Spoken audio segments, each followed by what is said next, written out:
real business, not some kind of hobby.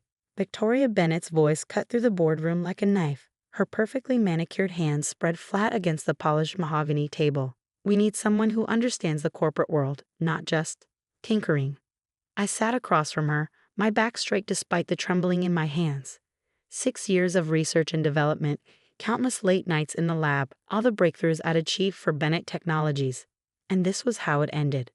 Mother, Daniel, my husband, started from his seat beside me, but Victoria silenced him with a sharp look.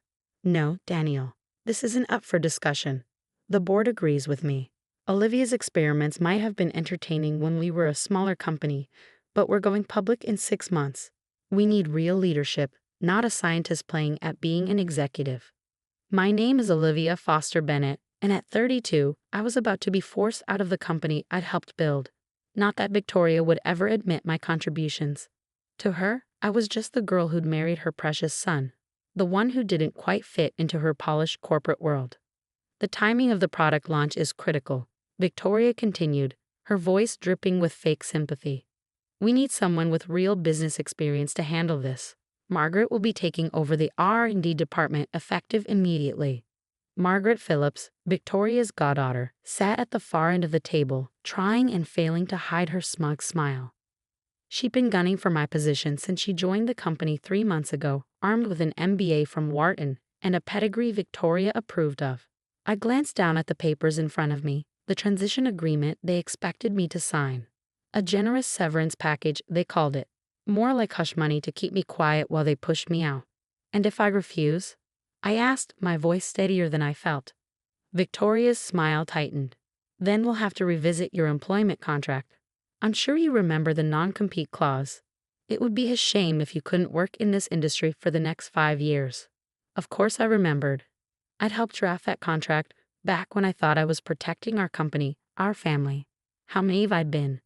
Daniel shifted uncomfortably beside me. Mother, maybe we should discuss this further. Olivia's work has been crucial too.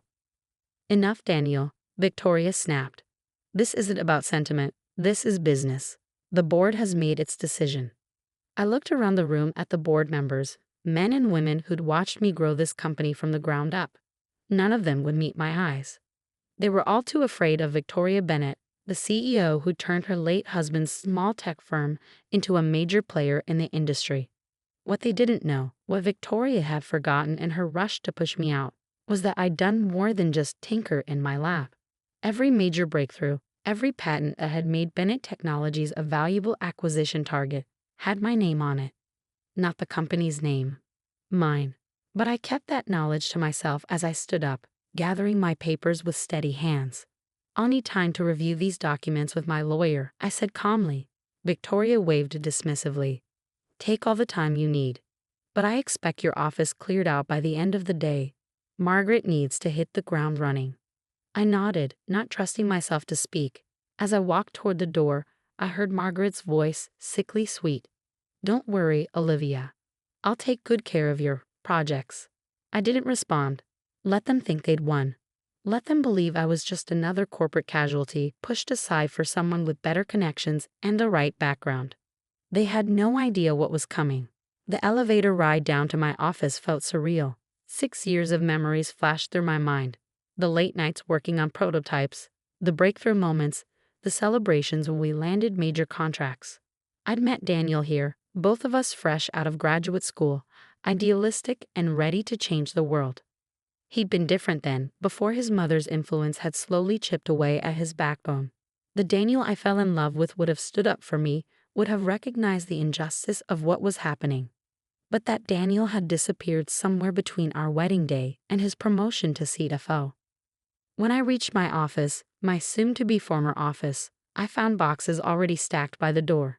They hadn't even waited for me to agree to their terms. Typical Victoria, always assuming she'd get her way. I sat down at my desk one last time, running my fingers along the smooth surface. This wasn't how I'd imagined my last day would be. I'd always thought when I left, it would be on my terms, maybe to start my own company or take on a new challenge. Instead, I was being pushed out by a woman who'd never accepted me, never seen me as anything more than an inconvenience, the scientist who'd somehow trapped her son into marriage. My computer pinged with a new email. From Victoria, of course. HR will assist with your exit process. Please ensure all company materials remain on premises. We'll mail any personal items after they've been cleared by security. Regards, Victoria Bennett, CEO, Bennett Technologies. I couldn't help but laugh. She really thought she had everything under control.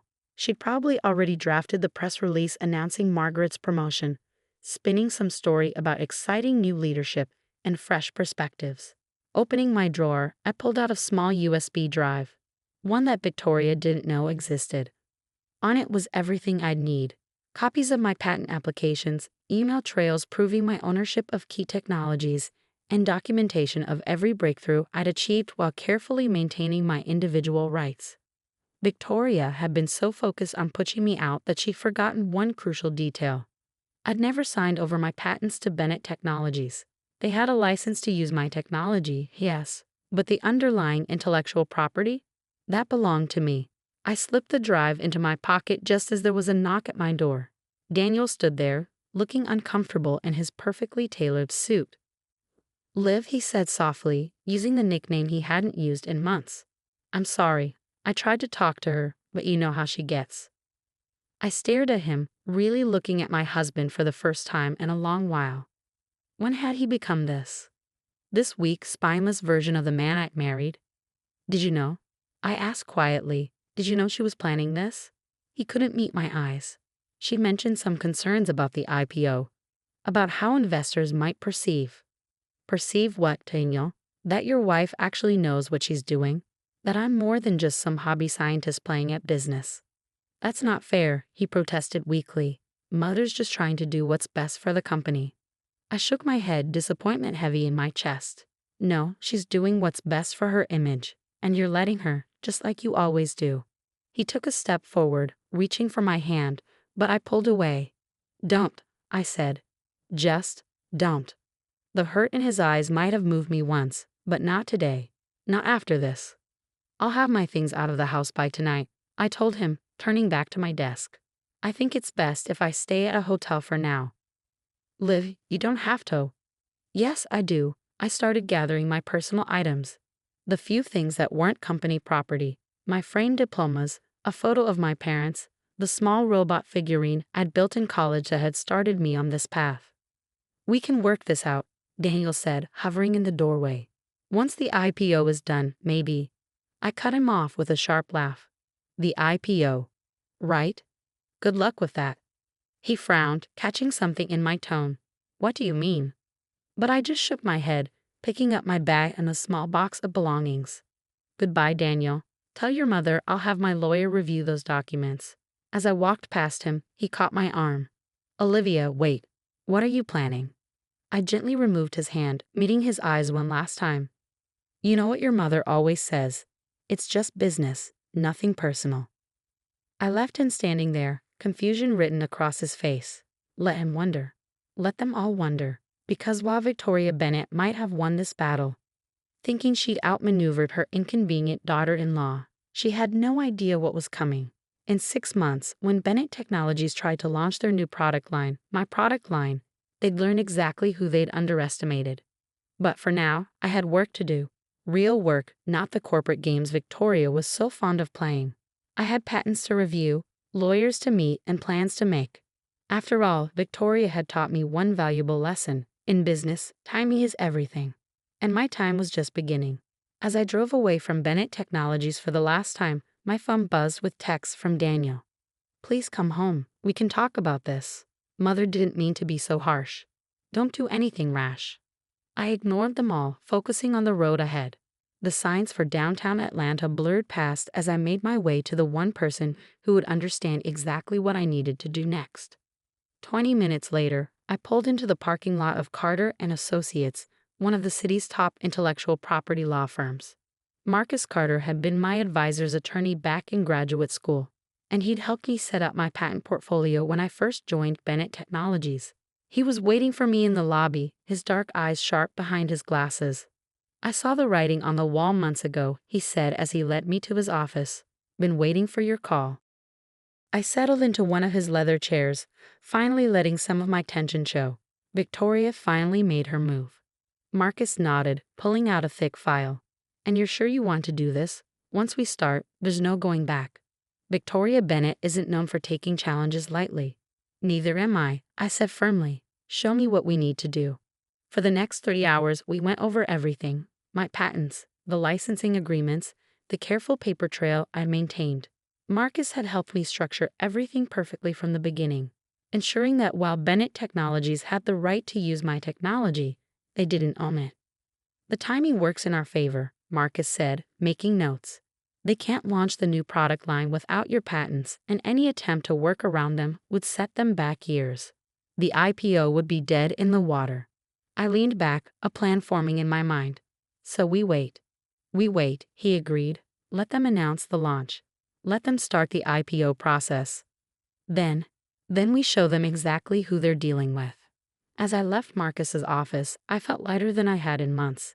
Victoria thought she'd backed me into a corner, but she'd actually given me exactly what I needed: freedom to make my next move without her constant surveillance.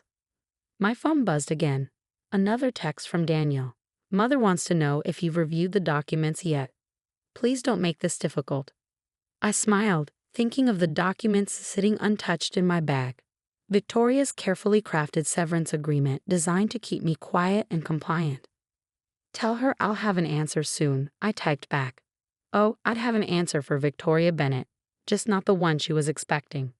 The next few weeks passed in a blur of activity. I moved into a small but modern apartment in Midtown, throwing myself into preparation. During the day, I met with lawyers, investors, and potential partners.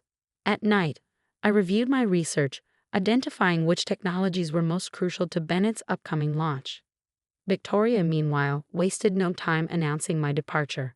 The press release was exactly as I predicted. Bennett Technologies announces new R&D leadership: Margaret Phillips to head Innovation Division as company prepares for growth. The article quoted Victoria extensively, praising Margaret's fresh perspective and strong business acumen. My name wasn't mentioned once, as if my 6 years of contributions had never existed. Daniel continued to text and call, his messages growing increasingly worried as I maintained my distance. He'd moved back to his parents' mansion in Buckhead. Temporarily, he claimed, though we both knew better. We need to talk about this, he said when I finally answered one of his calls. About us? There isn't much to talk about, I replied, keeping my voice neutral. Your mother made her choice. You made yours. By not fighting her? What was I supposed to do? Live? She's the CEO. You were supposed to stand up for what's right, Daniel. For once in your life, you were supposed to stand up to her. He was quiet for a moment. Is that why you won't sign the severance agreement? To punish me? I almost laughed. He still didn't get it. No, Daniel. I'm not signing because I don't need their money. And soon, they're going to need something from me far more than I need anything from them. What are you talking about? Liv, you're starting to sound like your mother, I suggested. Maybe she taught me more than she realized. I ended the call before he could respond. Let him worry. Let him wonder. He'd find out soon enough. 3 months after my forced departure, Bennett Technologies made their big announcement. Victoria had gathered the press, analysts, and major investors for a special presentation at their headquarters. I watched the live stream from Marcus's office, a cold smile playing at my lips as Victoria took the stage in her signature power suit. Ladies and gentlemen, she began, her voice confident and clear. Today marks a new chapter in Bennett Technologies' history. Under the brilliant leadership of our R&D director, Margaret Phillips, we are preparing to launch a revolutionary new product line that will change the face of medical technology forever. The presentation that followed was slick and professional, full of promises about breakthrough innovation and unprecedented market potential.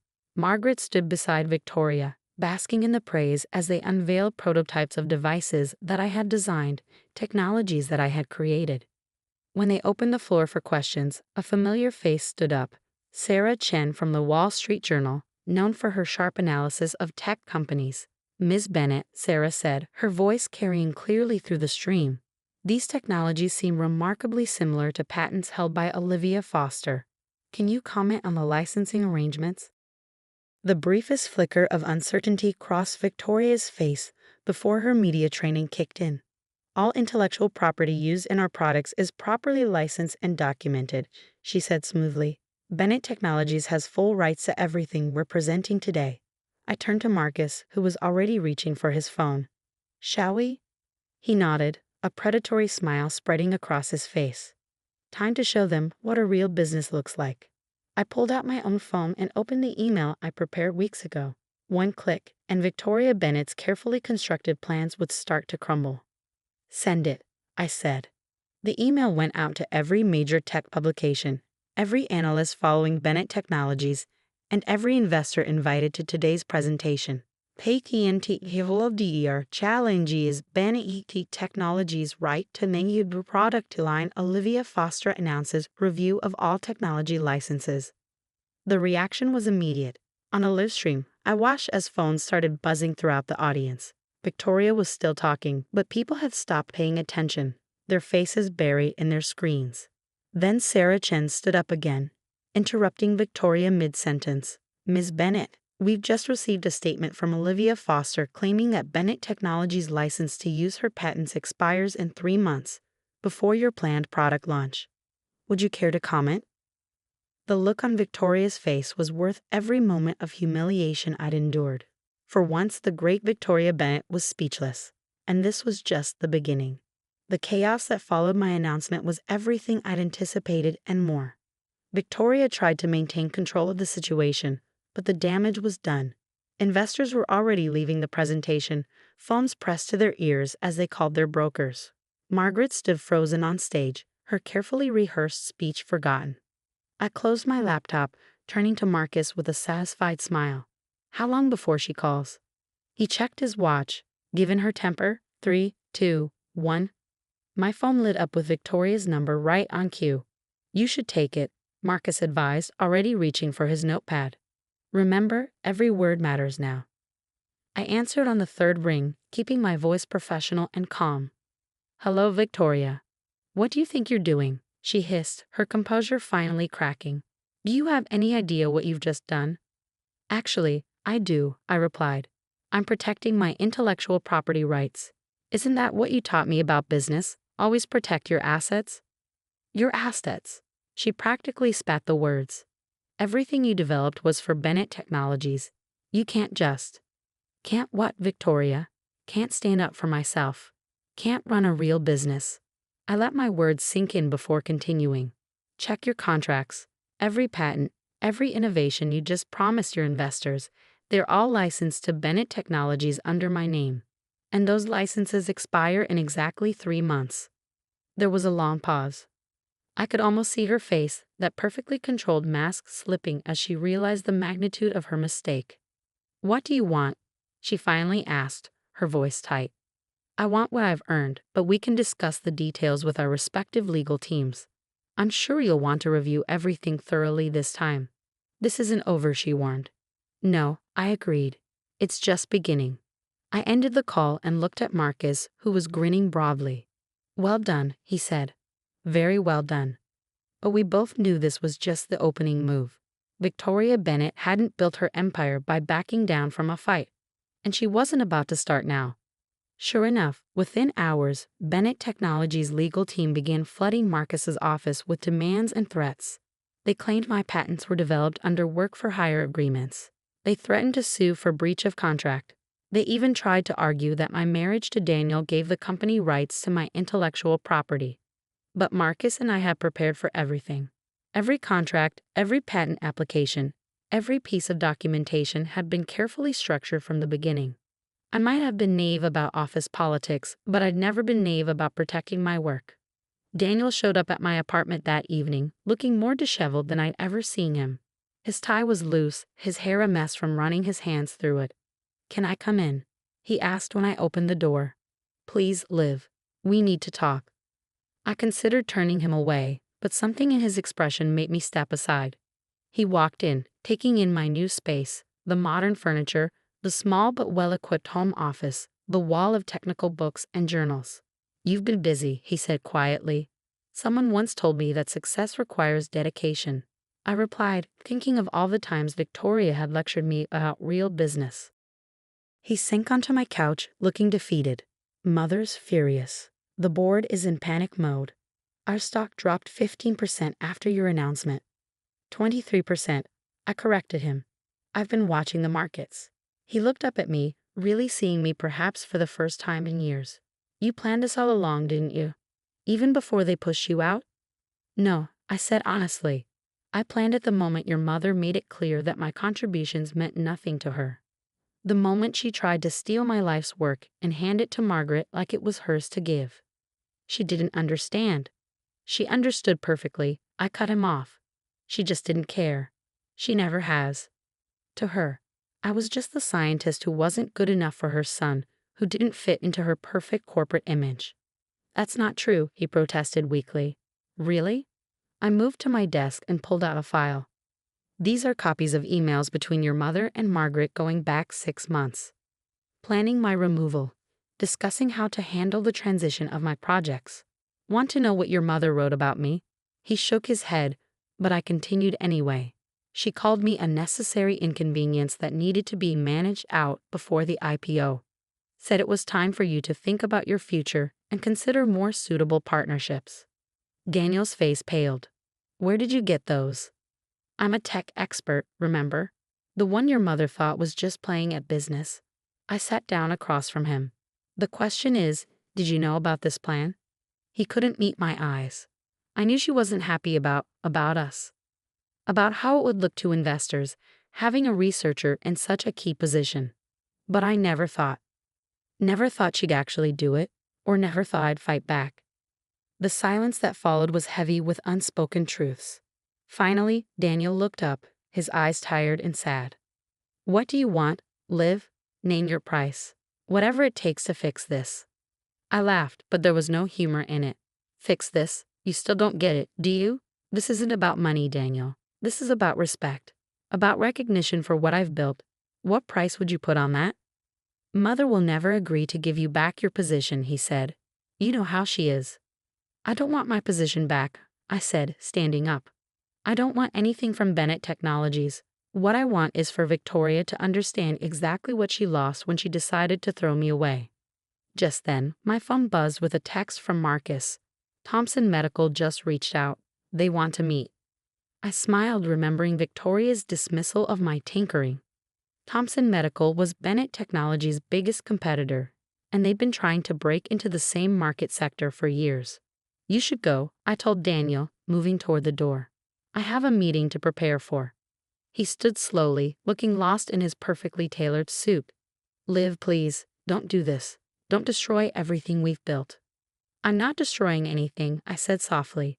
I'm building something new, something of my own. After he left, I sat down at my desk and pulled up the presentation I'd been working on.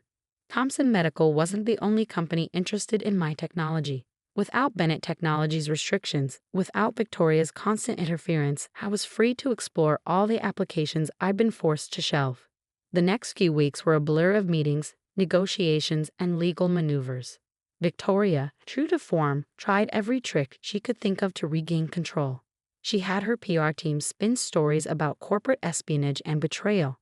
She tried to pressure mutual business contacts to blacklist me. She even attempted to freeze my personal bank accounts, claiming they were tied to company assets. But for every move she made, I was 2 steps ahead. The patents were mine, the documentation was clear, and the technology market was hungry for innovation. While Bennett Technologies' stock continued to fall, my own prospects were rising. Thompson Medical wasn't just interested in licensing my existing patents. They wanted to fund my research into new applications, with complete creative control and a significant equity stake in the resulting technologies. They're offering you a seat on their board, Marcus told me during one of our strategy sessions. Victoria is going to lose her mind when she finds out. I was reviewing the proposal when my phone buzzed with an unexpected name, Margaret Phillips. Should I take it? I asked Marcus. He shrugged. Could be interesting. Hello, Margaret, I answered, keeping my tone neutral. Olivia. She sounded nervous, nothing like the smug woman who'd taken my office. I need to talk to you. In person. It's important. I considered refusing, but curiosity won out. Tomorrow, 10 a.m. There's a cafe called the Edison on Peachtree. Don't be late. Margaret was already waiting when I arrived the next morning, fidgeting with her coffee cup. Her designer suit looked slightly rumpled, her usual perfect appearance showing signs of strain. "Thank you for meeting me," she said as I sat down. "I know you probably hate me." "I don't hate you, Margaret," I interrupted. "I nothing you. You're just another player in Victoria's game." She flinched but pressed on. That's actually why I wanted to talk to you. About Victoria. About what's really been happening at Bennett Technologies." For the next hour, Margaret laid out a story that confirmed my worst suspicions and revealed new ones. Victoria hadn't just wanted to push me out. She'd been systematically undermining my work for years, taking credit for my innovations while ensuring I remained in a subordinate position.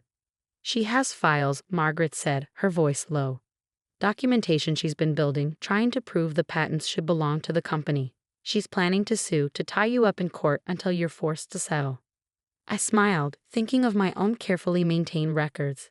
"Let her try." "You don't understand," Margaret insisted. "She's desperate. The IPO is falling apart, investors are pulling out, and Thompson Medical just announced their new partnership with you. She's talking about criminal charges, about fraud." "Is that why you're here?" I asked, studying her carefully. "To warn me, or to save yourself?" She had the grace to look ashamed. "Both," she admitted. I thought I was getting my dream job. But it's all built on lies, and when it falls apart." I sat back, considering. Margaret might be naive and ambitious, but she wasn't evil. She was just another pawn in Victoria's chess game. "Send me copies of everything," I said finally. "All the files, all the documentation. Do that, and I'll make sure you land on your feet when this is over." Her relief was palpable. "Thank you," she whispered. "I'll send everything tonight." As I walked back to my car, I felt the final pieces of my plan falling into place. Victoria thought she could bury me in legal battles. Fine. Let her try. I had truth on my side, and now I had evidence of her attempted fraud. That evening, as I was reviewing Margaret's files, Daniel called again. "Mother's calling an emergency board meeting tomorrow," he said without preamble. "She's going to try to force through a lawsuit against you." "I know," I replied calmly. "You know." "I know everything, Daniel, including what your mother's been planning for years. The question is, what are you going to do about it?" He was quiet for a long moment. "What do you mean?" "I mean, are you going to keep standing by while she destroys the company your father built? While she burns everything down rather than admit she was wrong? What choice do I have?" "There's always a choice," I said softly. "You just have to be brave enough to make it." The next morning, I dressed carefully in my favorite power suit, not one of the ones Victoria had helped me choose, but one I bought myself after leaving Bennett Technologies. It was time for the final act. Marcus met me in the lobby of Bennett Technologies headquarters, both of us armed with files and evidence. We timed our arrival perfectly, just as the board members were gathering for Victoria's emergency meeting. "Ready?" he asked as we stepped into the elevator. "Ready," I confirmed. The boardroom fell silent as we walked in, Victoria freezing mid-sentence at the head of the table.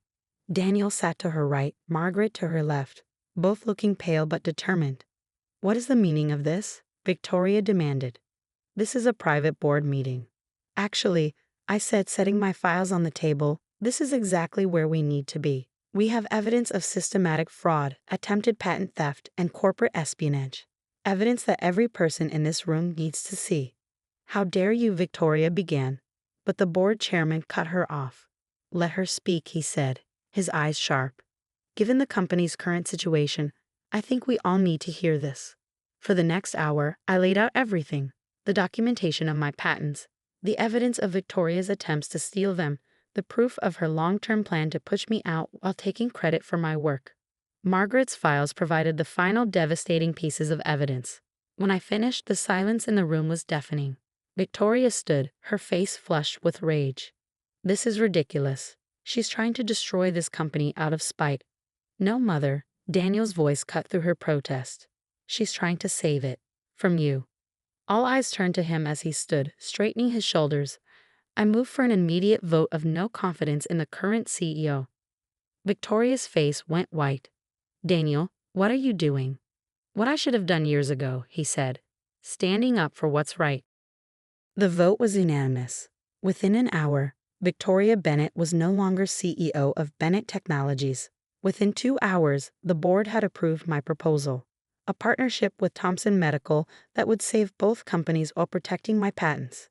As the board members filed out, already talking about transition plans and damage control, Daniel approached me. "I know it's too late," he said quietly.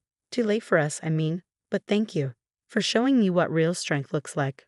I nodded, feeling a weight lift from my shoulders. "Take care of the company, Daniel.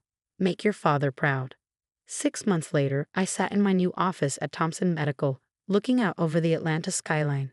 The wall behind my desk displayed my patents, not hidden away in a lab, but proudly showcased for everyone to see. My phone buzzed with a news alert. Bennett Technologies announces successful merger with Thompson Medical. Former CEO Victoria Bennett retires. I smiled, thinking of how far I'd come from that day in the boardroom when Victoria had tried to dismiss me as just a hobbyist playing at business. Now I was on the board of directors at one of the largest medical technology companies in the country. My innovations were saving lives, and I was finally truly free. Victoria had taught me one last valuable lesson. Success isn't just about having the right patents or the right technology. It's about knowing your worth and being brave enough to fight for it. As I turned back to my work, I noticed a small package on my desk. Inside was a familiar object, the robot figurine